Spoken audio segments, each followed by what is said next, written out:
Love God, love people,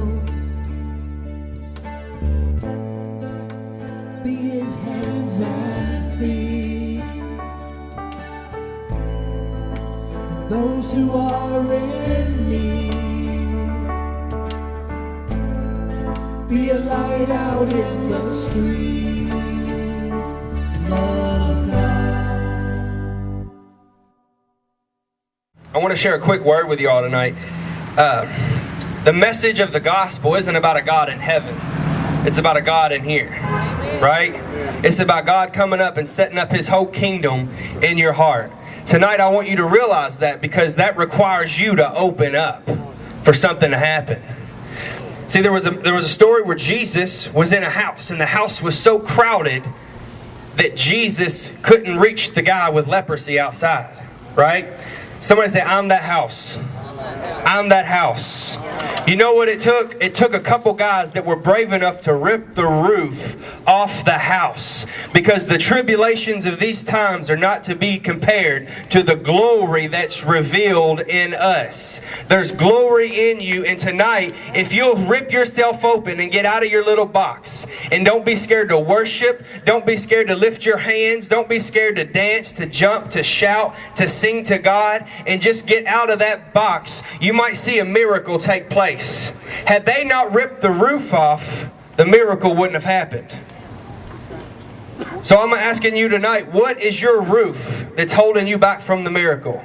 Before the message starts, before anything happens and anything takes place, I feel like everybody knows what their roof is. I don't need to tell you that your roof is addiction. I don't need to tell you that it's some sort of sin. I don't need to tell you. You know. And you can justify it if you want, or you can rip that thing off and see freedom at its finest.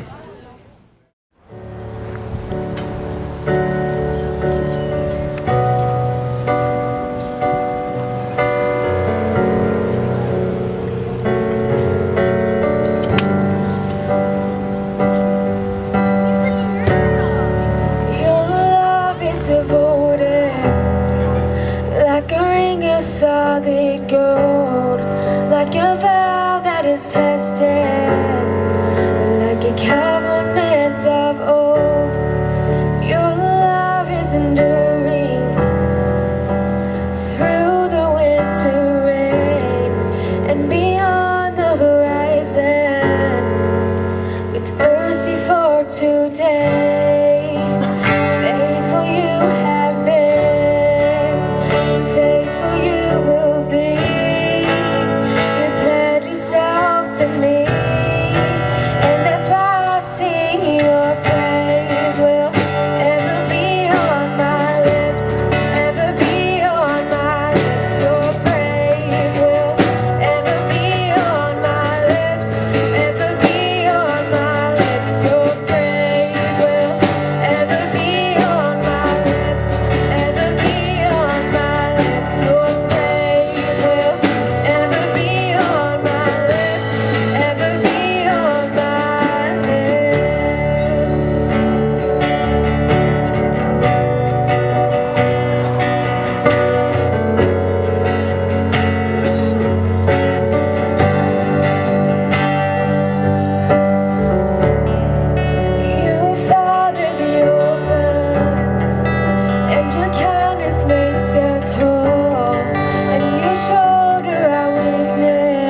darkness you give hope. You restore every heart that is broken. 'Cause great are you, Lord. It's your breath in our lungs, so we pour out our praise. Pour out our praise. It's your breath in our lungs, so we pour out our praise to the only one. Yes, you are the only one. Oh, yes, you are. Oh, yes, you are. You give life. You are love. You bring light through the darkness. You give hope. You restore every heart that is broken. 'Cause great are you, Lord. It's your breath in our lungs, so we pour out our praise. We pour out our praise. It's your breath in our lungs, so we pour out our praise to you only. It's your breath in our lungs, so we pour out our praise. We pour out our praise. It's your breath in our lungs, so we pour out our praise to the only one.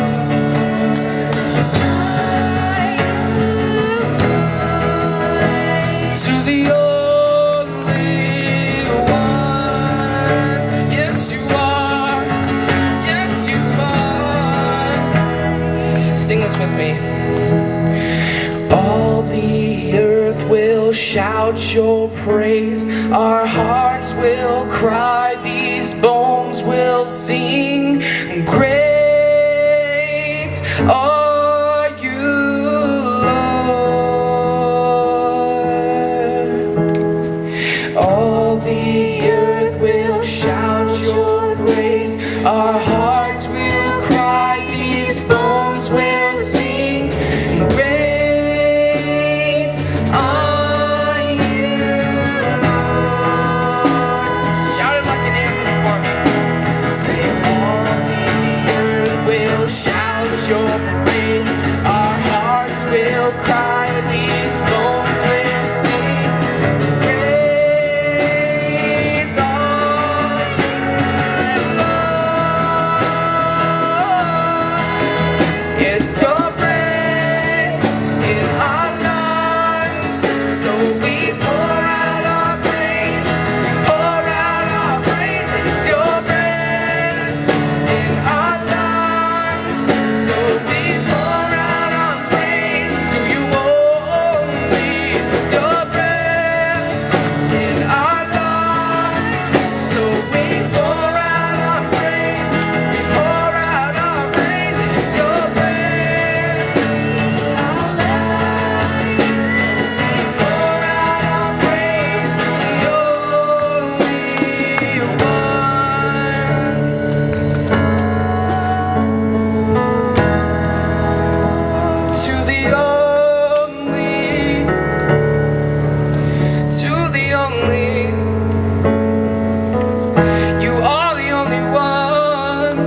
His freedom is healing right now.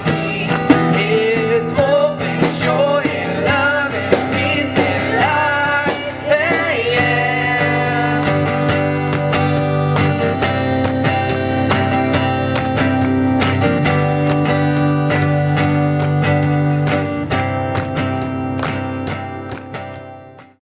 David had a lot of victories, and he had a lot of setbacks. So just because you got a victory don't mean you ain't gonna have no setbacks. Okay, so let's just get that out there. One of the things that I heard last Sunday from a pastor, and the message about David was the Ark of the Covenant. Now, the Ark of the, I'm leading somewhere now, okay, because there is going to be something at the end, and that's when I'm going to put you on the spot, okay? So, the Ark of the Covenant was very important. It was very important to God, very important to David. And they was traveling, and they needed to get it to Jerusalem. But on the way, somebody touched the Ark, because it was tumbling, and the person died. Now, when I heard that, it just kind of stuck to me. I said, I got to go and hear some more, or either dig some more for myself to see what's the deal is here. Why did he die? You know, sometimes, you know, you ever want to build something, or you go buy it, and instructions come with it, but you being who you are, I can put this thing together without the instructions. And then all of a sudden, you know, part A don't fit on part C, okay? And then you say, oh my goodness, you know, I got the thing together and the thing is crooked. It's just something that you didn't do right. This man touched the ark when he wasn't supposed to, but the instructions for the Word of God is here for us. Instructions to the Levites was don't touch it. They touched it anyway, so that's one book. It's probably going to be about 2 or 3 messages in one. He touched it anyway. So I started digging some more and found out that the instructions were that the Levites were the ones that were supposed to be carrying the ark in the first place. Okay, so David, he was scared, and he just dropped it at somebody else's house. Wherever the word of God is, that's where you're going to get blessed. The house got blessed for 3 months. David felt like, I got to get this ark to Jerusalem. Now, when he gets it to, now I got you to where you need to go. When he gets it to Jerusalem, this is victory. So how many victories do you have in your life today? And what do you do after the victory? So I'm going to read you something here, just to get you on board here. The war between Israel and Philistines was finally over. Israel won. The civil war between northern and southern Israel was over. David won. David's day of running were over. He no longer slept in caves. He no longer fought to stay alive. He was crowned king of a united nation. He established new capital in Jerusalem. He had a family. The country was prosperous. David lived in a magnificent new palace. Life was good.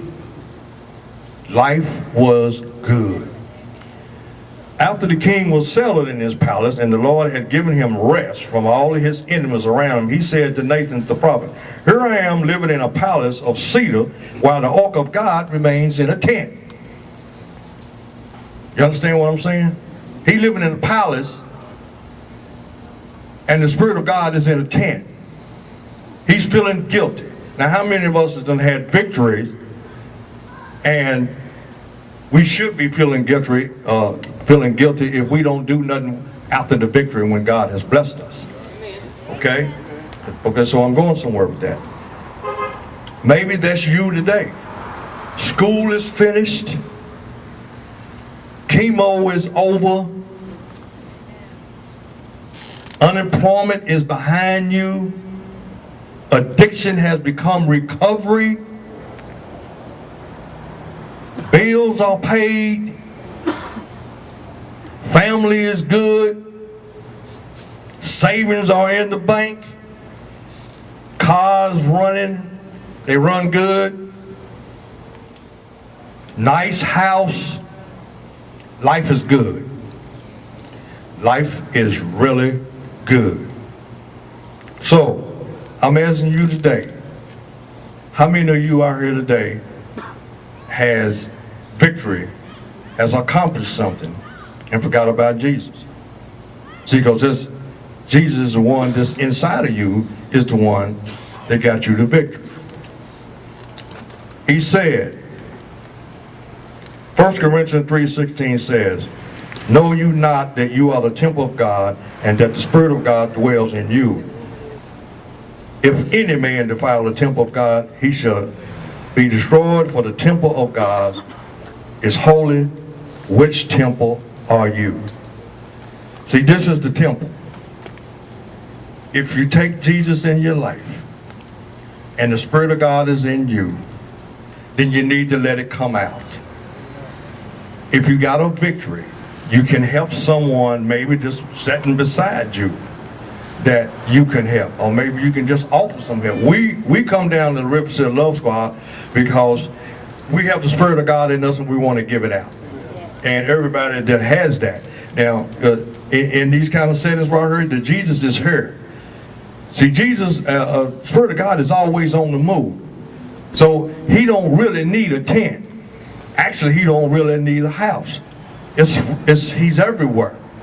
But David decided that I gotta build a temple for the Spirit of God if I'm living in a palace.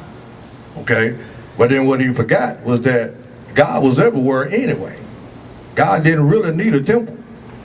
But he told David, you're not gonna build a temple anyway. It's gonna be Solomon, your son. So, you know, what I'm saying here today to get everybody on board. The Bible scholars call that chapter 2 Samuel 6 and 7. It's called the Davidic covenant. A covenant is dead between is a deal between two parties. It is a sort of a contract. I don't go along with that. An agreement and a promise, because a contract seems like most contracts are broken, but most covenants are not broken. God's covenant is not broken. When he's got a covenant with you, you know, it's there. It's there all the time. We the one that breaks everything. We don't want to do what the instructions say do in the book. That's why the man touched the ark and died, because he didn't follow the instructions. If the Philistines was carrying it, they didn't die. But the Levites that touched it, he died because he knew better. So he didn't follow instructions. You know, maybe he got afraid or what, but you know, when I heard that, I needed to find out why or who that was. Was he a Levite or was he a Philistine? I found out he was a Levite, so he disobeyed instructions. So when we disobey instructions from the Word of God, you know, we gonna pay for it. So if that's you today and you got victory in your life, it's time to start doing something different. It's time to take Jesus in your life. It's time to, if you'd already done been blessed, it's time to bless someone else. And I just challenge everyone that's here to, you know, either get to know one another, or if you have the Spirit of God in you where you can give it out, or if you don't have the Spirit of God in you, you can come up here and you can get prayed for, and trust me, your life will change. And so it's right where I need to be in this message, is that when you get victory, after the victory, especially if you got Jesus in your life, then you need to give it out. That's my message today. Thank you.